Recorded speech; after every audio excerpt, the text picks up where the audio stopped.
히브리서 13장 9절에서 17절까지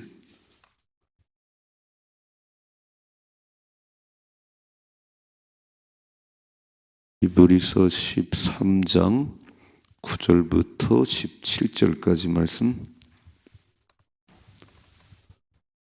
같이 읽겠습니다. 여러 가지 다른 교훈에 끌리지 말라. 마음은 은혜로서 굳게함이 아름답고 음식으로서 할 것이 아니니 음식으로 말미암아 행하는 자는 유익을 얻지 못하였느니라. 우리에게 제단이 있는데 장막에서 섬기는 자들은 그 제단에서 먹을 권한이 없나니 이는 죄를 위한 짐승의 피는 대제사장이 가지고 성소에 들어가고 그 육체는 영문 밖에서 불사름이라. 그러므로 예수도 자기 피로써 백성을 거룩하게 하려고 성문 밖에서 고난을 받으셨느니라. 그런즉 우리도 그의 치욕을 짊어지고 영문 밖으로 그에게 나아가자. 우리가 여기에는 영구한 도성이 없으므로 장차 올 것을 찾나니 그러므로 우리는 예수로 말미암아 항상 찬송의 제사를 하나님께 드리자. 이는 그 이름을 증언하는 입술의 열매니라. 오직 선을 행함과 서로 나누어 주기를 잊지 말라. 하나님은 이 같은 제사를 기뻐하시느니라. 너희를 인도하는 자들에게 순종하고 복종하라. 그들은 너의 영혼을 위하여 경성하기를 자신들이 청산할 자인 것 같이 하느니라. 그들로 하여금 즐거움으로 이것을 하게 하고 근심으로 하게 하지 말라. 그렇지 않으면 너에게 유익이 없느니라. 아멘. 아멘. 추석날 아침에 나오신 여러분을 주님 축복합니다. 즐거운 명절을 보낼 수 있기를 바랍니다. 자, 이제 히브리서를 마무리하면서 히브리서를 왜 썼냐면 1세대 유대인들 가운데 예수를 믿는 사람들이 생겨났어요. 유대인들은 본래 하나님을 믿는 사람들입니다. 그런데 하나님은 믿는데 예수는 안 믿어요. 예수를 죽인 사람이 그들이에요. 그런데 그들 가운데 예수님이 구원자라고 하는 이거를 깨닫고 예수를 믿는 사람이 생겨났습니다. 그런데 로마가 지배하면서 엄청난 핍박을 가했어요. 예수 믿는 사람들을 원형극장에 사자를 풀어놓고 잡아먹기도 하고 막 기름가마에 튀기도 하고 뭐 매를 때리기도 하고 그런 걸 보니까 두려운 거예요. 그래서 예수 믿는 1세대 유대인들 가운데 막 배교하고 떠나가고, 그래서 히브리서 기자가 예수님만이 영원한 구원자입니다. 예수님만이 유일한 구원자입니다. 그래서 어떻게 시작했지요? 예수님은 천사보다 높으신 분이고 모세보다 높으신 분이고 쭉 얘기를 했어요. 예수님, 그 예수님 떠나면 죽습니다. 모세가 전한 율법을 범해도 벌을 받는데 친히 말씀하신 예수님 말씀을 거역하면 얼마나 벌이 크겠냐. 그런 얘기 쫙 했어요. 그리고 믿음의 선진들, 믿음의 영웅들의 이야기를 쫙 했지요. 그 사람들은 믿음으로 승리했지만 또 믿음으로 죽음도 각오했다. 세상이 감당할 수 있는 사람들이 됐다. 자꾸 믿음 안에 살아가라고, 그리고 영원한 천국을 바라보라고 그 얘기를 했습니다. 오늘 마지막에 결론 부분인데 9절이죠. 여러 가지 다른 교훈에 끌리지 말라. 빨간 줄. 세상은 수많은 교훈들이 있어요. 그리고 이단도 왜 이렇게 많은지, 자기가 자칭 예수라는 사람이 대한민국에도 수십 명 된답니다. 자기가 예수예요. 자기가 이렇게. 그런 곳에 끌려다니지 말라는 거예요. 그런 여러 가지 다른 교훈에 끌리지 말라, 미혹당하지 말라는 것이요. 어떻게 하면 미혹당하지 않지요? 잘 알으셔야지. 잘 모르니까 긴가민가니까 끌려가는 거지요. 예수님만이 유일한 구원자라고 팍 깨달으면 누가 무슨 소리를 해도 끌려가지 않지요. 그러니까 왜 미혹당하는지. 교회를 한참 다니다가도 신천지에 앉아 있다네요. 저 구원파에 가 있다네요. 성경을 어떻게 알았지요? 성경은 처음부터 마지막까지 예수님 얘기고, 내가 곧 길이고 진리고 생명이니 나를 통하지 않고는 아버지께로 올 자가 없다. 이거 다 못을 박았는데 어떻게 이만희 밑에 앉아있나? 어떻게 구원파 밑에 앉아있나? 성경을 몰랐군요. 그러니까 성경을 새벽마다 막 뚫어지게 보셔야지. 이렇게 다시 말씀 봐요. 여러 가지 다른 교훈에 끌리지 말라. 마음은 은혜로서 굳게함이 아름답고 빨간 줄. 우리 마음은요, 은혜로 채우시는 거예요. 우리 마음은 밥으로 채우는 게 아니에요. 밥은 육신을 건강하게 하는 거지, 밥 많이 먹는다고 은혜가 있는 게 아니에요. 여러분, 밥 4끼, 3끼 먹어도 은혜가 있는 게 아니에요. 은혜는 예배드리고 기도하고 말씀을 찾고 하나님을 가까이 은혜가 임하는 거지요. 뭐라고 써있지요? 마음은 은혜로서 굳게함이 아름답고 음식으로서 할 것이 아니라는 거예요. 밥 많이 먹는다고 은혜가 있는 거 아니에요. 기분은 좋으시지요. 이리 써있네요. 음식으로 말미암아 행하는 자는 유익을 얻지 못하였느니라. 빨간 줄. 유익이란 말을 2번 나와요. 오늘 유익한지 유익하지 않은지를 분별해야지요. 그게 신앙생활이잖아요. 내 신앙생활에 유익함이 있는지, 내 신앙에 방해가 되는지, 이거를 다 분별하고 유익함 있는 쪽으로 가셔야지. 아멘이지요. 건강에 유익한 걸 해야지, 건강에 해가 되는데 그거 하면 안 된다는 거예요. 그래서 다른 교훈을 끌려다니지 말고, 다른 교훈에 미혹받지 말고 오직 예수님밖에 없다. 자, 그럼 이렇게 말씀하죠. 10절에 우리에게 제단이 있는데 장막에서 섬기는 자들은, 제사장들이지요, 장막에 섬기는 자들은 그 제단에서 먹을 권한이 없나니 이는 죄를 위한 짐승의 피는 제사장이 가지고 성소에 들어가고 그 육체는 영문 밖에서 불사릅니다. 그러니까 대제사장이 양을 잡아가지고 그 피는 성소에 뿌렸고 그 고기는 저 밖에서 불태웠어요. 자, 이렇게 써있지요. 12절. 그러므로 예수도 자기 피로써 백성을 거룩하게 하려고 성문 밖에서 고난을 받으셨느니라. 예수의 피로 우리가 씻음 받았는데 어디서 십자가에 달냐면 저 영문 밖 골고다 언덕에서 십자가에 죽으셨어요. 양들의 고기는 저 영문 밖에서 불태우더니 그 제단 밖에서 불태웠는데 예수님도 똑같이 그 피 흘려 죽으셨는데 그 몸은 저 골고다 언덕에서 피 흘려 죽으셨다는 거예요. 그러므로, 자 13절이요. 그런즉 우리도 그 치욕을 짊어지고 영문 밖으로 그에게 나가자. 이게 무슨 말이냐면 예수님께서 우리를 구원하시려고 십자가에 죽으셨는데 저 영문 밖 골고다에서 죽으셨던 것처럼 이제 예수님, 저와 여러분들은 세상으로 나가야 된다. 세상으로. 그 예수 이름 의지하고 세상에 나가서 복음을 전해야 된다. 이게 첫 번째예요. 다른 교훈은 없어요. 다른 교훈. 예수 외에 다른 구원기는 없습니다. 그런데 구약은 제사장들이 양을 잡아서 성소에서 그 피는 뿌리고 양은 잡아서 저 밖 영박에서 불태워 없앴던 것처럼 우리 예수님이 어린 양인데, 세상 죄를 지고 간 어린 양인데 십자가에 피 흘려 죽으심으로 우리의 죄는 용서받고 영문 밖에서 불태움 당한 것처럼 이제 예수 믿는 우리는 저 세상으로 나가서 열심히 복음을 전하는 거예요. 그 예수를 전하자는 겁니다. 그래서 명절인데 안 믿는 가족들이 있나요? 그래서 섬겨주는 거 아니에요? 그래서 얘기하는 거 아니에요?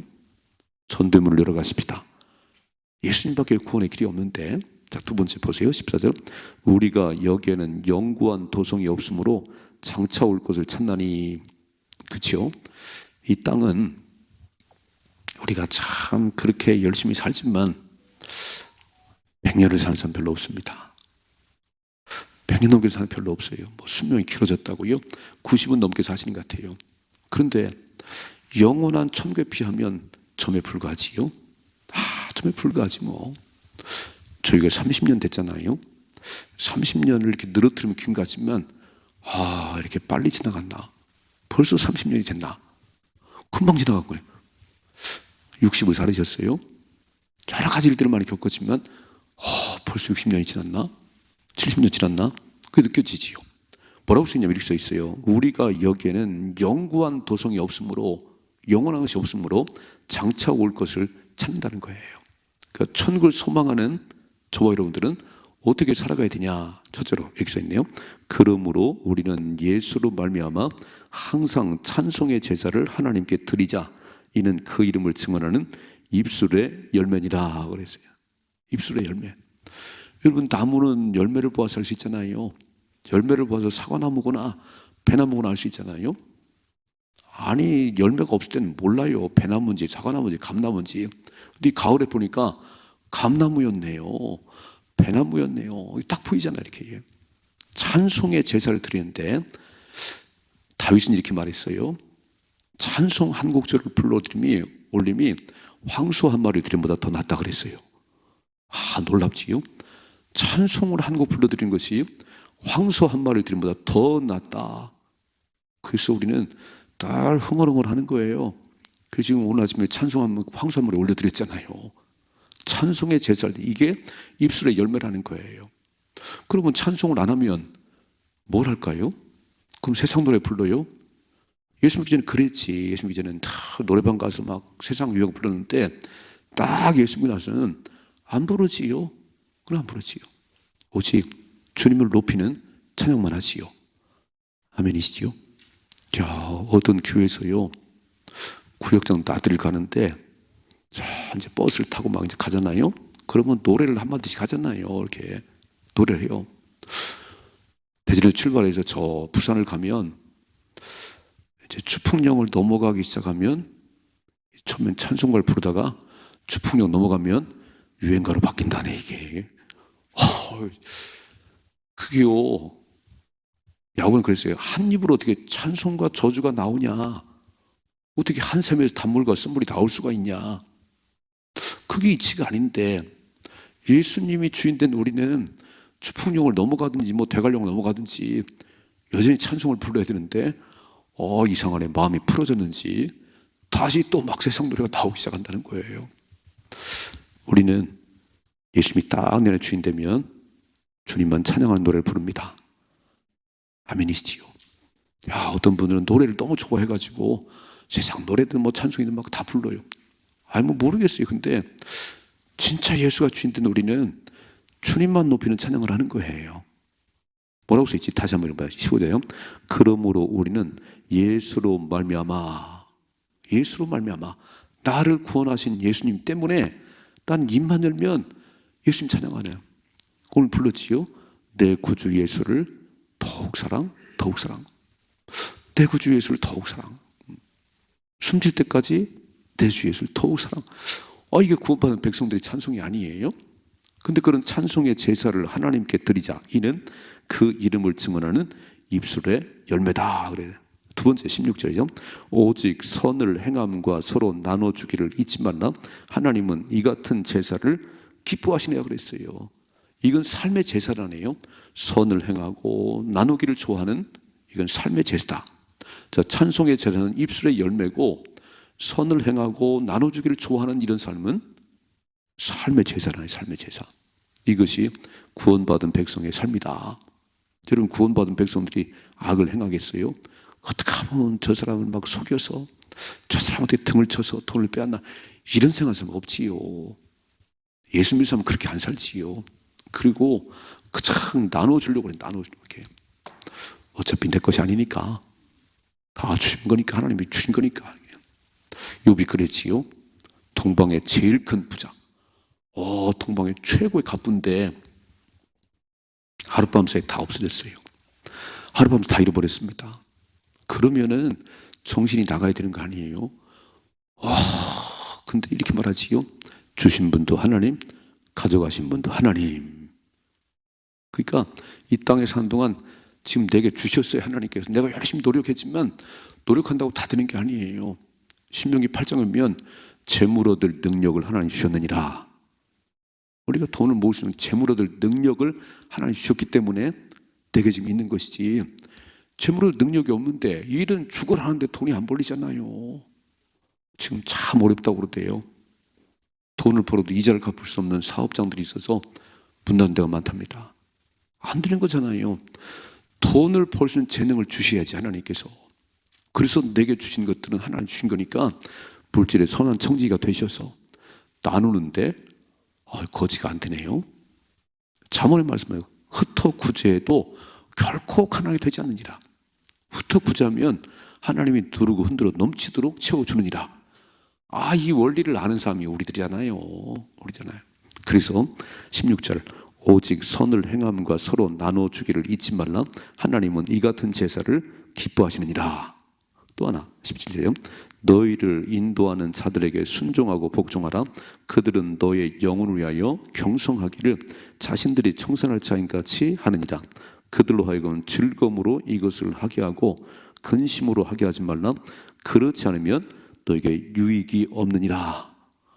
아니 기왕이면요 유익을 얻는 삶을 살아요. 자, 오늘 9절에도 그랬죠. 9절에 또 음식으로 말미암아 행하는 자는 유익을 얻지 못하느니라. 오늘 17절에는 이렇게 말씀했어요. 즐거움으로 이것을 하게 하고 근심으로 하게 하지 말라. 그렇지 않으면 너에게 유익이 없다는 거예요. 유익이 없으면 손해가 난다 그런 얘기지요.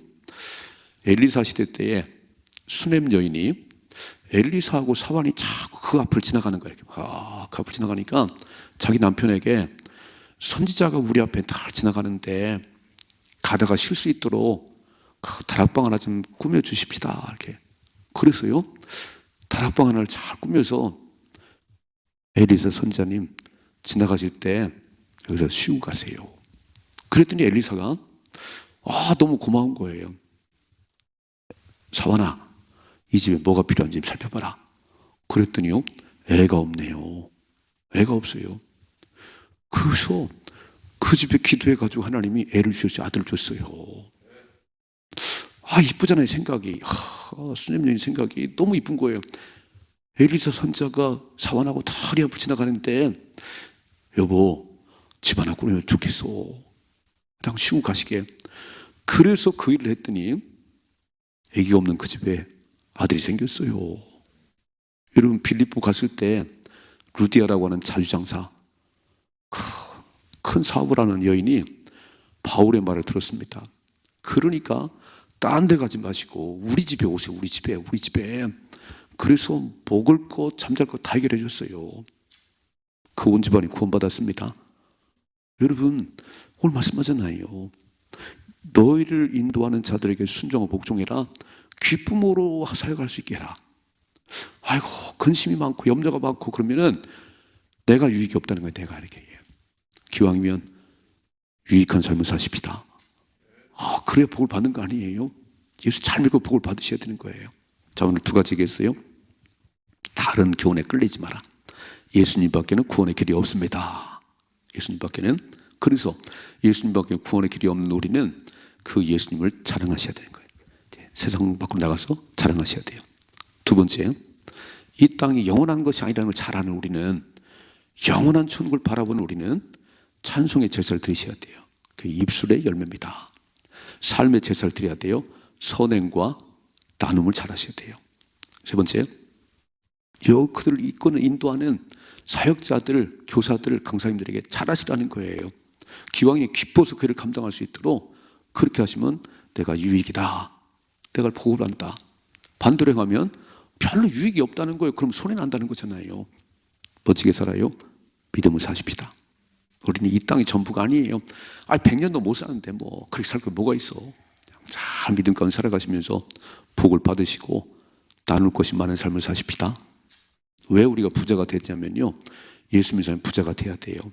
그래야 교회도 세우고 선교도 보내고 그러지요.